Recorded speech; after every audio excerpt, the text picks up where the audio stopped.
Hello everyone, welcome to Dolly's Kitchen Assamese. Cheese pizza কেনেকৈ কেৰাহীত বনাব পাৰি আপোনালোকে জানেনে?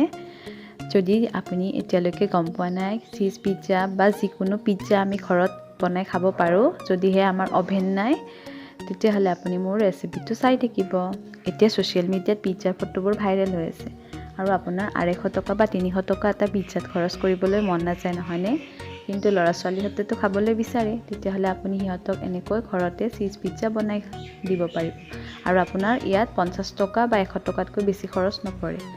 চিজ পিজ্জা বা যিকোনো পিজ্জা বনাবলৈ প্ৰথমতে আমি তলৰ বেছটো বনাই ল'ব লাগিব। তাৰ বাবে মই লৈছোঁ ময়দা লৈছোঁ সৰু বাতিৰে এবাতি।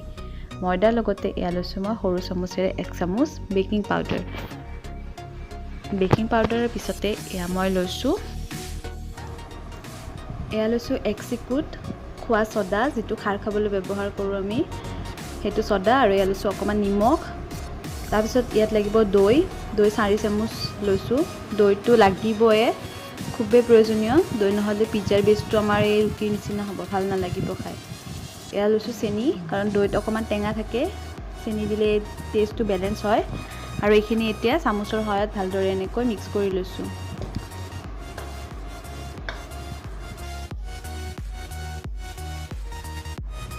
এতিয়া মই ইয়াত পানী দি পেলাই ভালদৰে গুলি ল'ম। প্ৰথমতে বেছটো অকণমান পনীয়াকৈ গুলিব, এনেকুৱাকৈ চামুচৰ সহায়ত ভালদৰে মিহলি হৈ যোৱালৈ। পিজ্জা বনাবলৈ আমি যিটো বেছ বনাম সেইটো ৰুটিৰ নিচিনা হ'ব নালাগে, অৰ্থাৎ কোমল হ'ব লাগিব। সেইবাবে প্ৰথমতে এনেকৈ অকণমান পনীয়াকৈ ময়দাখিনি গুলি লৈছোঁ। তাৰপিছত মই ইয়াত অকণমান ৰিফাইন দিছোঁ, প্ৰায় ডাঙৰ চামুচেৰে 1 চামুচ ৰিফাইন দি পেলাই ইয়াক মই আকৌ অলপ মঠি লৈছোঁ। তাৰপিছত ইয়াত আকৌ শুকান ময়দা ওপৰৰ পৰা ছটিয়াই দি ইয়াক আপোনাৰ এনে ধৰণৰ জোখত মঠি ল'লে হ'ল। এয়া ডোটো কোমল হৈ আছে, ইয়াক মই এতিয়া আধা ঘণ্টাৰ বাবে ৰাখি দিম, কাৰণ আমি ইয়াত দৈ বেকিং পাউডাৰ দিছোঁ। এতিয়া আপোনাৰ মন পচন্দৰ পাচলিখিনি ইয়াত কাটি লওক। মই পিঁয়াজ, কেপচিকাম আৰু বিলাহী। কেপচিকাম মই 2টা ভাগত কাটিছোঁ, আগটো মই এনেদৰে কাটিলোঁ আৰু মাজৰখিনি মই দীঘলকৈ কাটিছোঁ। এয়া বিলাহী দীঘলকৈ কাটি লৈছোঁ। তাৰপিছত আধা ঘণ্টা পিছত এয়া মোৰ ময়দাৰ ডোটো মই আকৌ এবাৰ ভালদৰে মঠি লৈছোঁ। ময়দাৰ বেছটো এনেকুৱা মিহি হ'ব লাগিব। আপোনালোকে আধা ঘণ্টা পিছত আকৌ ভালদৰে মঠি ল'ব। তাৰপিছত ইয়াৰ বেছটো মন কৰিব এনেকুৱা মোটা হ'ব লাগিব। এতিয়া মই বেছি ডাঙৰ কৰিব নালাগে, এনেকুৱা প্লেট এখনৰ জোখত মই কৰিছোঁ। প্লেট এখন লৈছোঁ, তাত অকণমান মই ৰিফাইন দি দিছোঁ। তেলখিনি ভালদৰে মিহলি কৰি ইয়াত মই পিজ্জাটো বেক হ'বলৈ দিম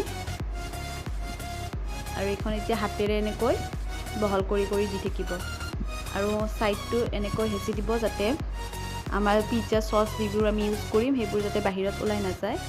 এনেকৈ মাজত অকণমান হেঁচুকি দি ছাইডটো ৰাখিলে হ'ল।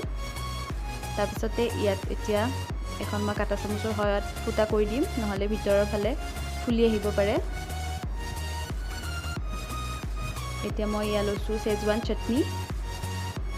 চাটনি নহ'লে আপুনি পিজ্জা চচো ল'ব পাৰে। আৰু এয়া হৈছে আমুল চীজৰ এনেকুৱা কিউব কিনিবলৈ পোৱা যায়, 15 টকাকৈ লয় পাৰ পিচ। মই 3 পিচ লৈছোঁ। আপোনালোকে যিমান চীজ দিব বিচাৰে সিমানটো ল'ব পাৰে, কমকৈ খাব বিচাৰিলে কমকৈ দিব। প্ৰথমতে পিজ্জাৰ মই যিটো ছেজৱান চাটনি লৈছিলোঁ সেইটো ইয়াত লগাই দিছোঁ। ভালদৰে ছাইডটোত এনেকৈ লগাই দিলে হ'ল। তাৰপিছতে ইয়াত মই চীজ দি দিম। চীজটো মই এনেকুৱা এখন ৰুকনি লৈছোঁ, তাত ৰুকি দি দিম। পিজ্জাৰ ওপৰত আপুনি নিজৰ মন পচন্দৰ হিচাপত সজাব পাৰে। মই এতিয়া ইয়াত এটুকুৰা চীজ এনেকৈ ডাঙৰ টুকুৰা কৰি ভাঙি দি দিছোঁ। আপোনালোকে মেয়নিজো দিব পাৰে, মেয়নিজ থাকিলে। আৰু ওপৰৰ পৰা আকৌ চীজ মই ৰুকি দিছোঁ। আমাৰ যিহেতু চীজ পিজ্জা সেই চীজ ইয়াত বহুত বেছিকৈ দি দিছোঁ। তাৰপিছত নিজৰ মন পচন্দৰ পাচলিবোৰ ইয়াত সজাই দিয়ক। এই পিজ্জাটো খাবলৈ খুবেই টেষ্টি হয়, আপোনালোকে ঘৰত ট্ৰাই কৰিব একদিন, নিশ্চয় ভাল পাব। কাৰণ বজাৰৰ পৰা আমি হোম ডেলিভাৰীবোৰ ল'লেও আমাৰ কি হয় 250 টকা 350 টকা পৰি যায়। আপোনাৰ ঘৰত বেছি খৰচ নপৰে, কাৰণ চীজৰ দাম বেছি নহয়, 15 টকাকৈ কিউববোৰ কিনিবলৈ পোৱাই যায়। আৰু ছেজৱান চাটনিটো আপুনি যদি এবাৰ কিনি আনে ঘৰত তেতিয়াহ'লে আপুনি তাৰ পৰা আৰু বেলেগ ৰেচিপি বনাই থাকিব পাৰিব গতিকে সেইটো আপোনাৰ অথলে নাযায় এতিয়া মই আকৌ অকমান চিজ আছিল সেইখিনি ওপৰৰ পৰা ইয়াত এনেকৈ মই ৰুকি দি দিছোঁ আপুনি ইয়াত মেয়নিজ দিব পাৰে তাৰপিছতে ইয়াত মই দিম এয়া চিলি ফ্লেক্সটো মই ঘৰতে বনাই লৈছোঁ শুকান জলকীয়া কেইটামান মই গুড়ি কৰি লৈছিলোঁ এনেকৈ দি দিব তাৰপিছত আপোনাৰ পিজ্জা ৰেডি এতিয়া আপুনি ইয়াত সিজিব লাগে মানে সিজাব লাগে তো সিজাবৰ বাবে আমি কি কৰিম এয়া চাওক দেখিবলৈ কিমান ধুনীয়া হৈছে হয়নে একেবাৰে আমাৰ বজাৰৰ নিচিনাই হৈছে এতিয়া আৰু আপোনালোকে যেতিয়া বেক কৰি উলিয়াম তেতিয়াও চাব কেনেকুৱা হয় তাৰ বাবে এখন কেৰাহী লৈছোঁ যেহেতু অভেন নাই নিমখ দি দিছোঁ তলত এক বাটিমান নিমখ দি দিব তাৰ ওপৰত এটা বাটি দিছোঁ আৰু এইখন প্লেটখন ইয়াত দি গেছটো হাই ফ্লেমত দি ঢাকনি লগাই ৰাখিব 45 মিনিটছ আফটাৰ 45 মিনিটছ সেয়া আমাৰ পিজ্জা ৰেডি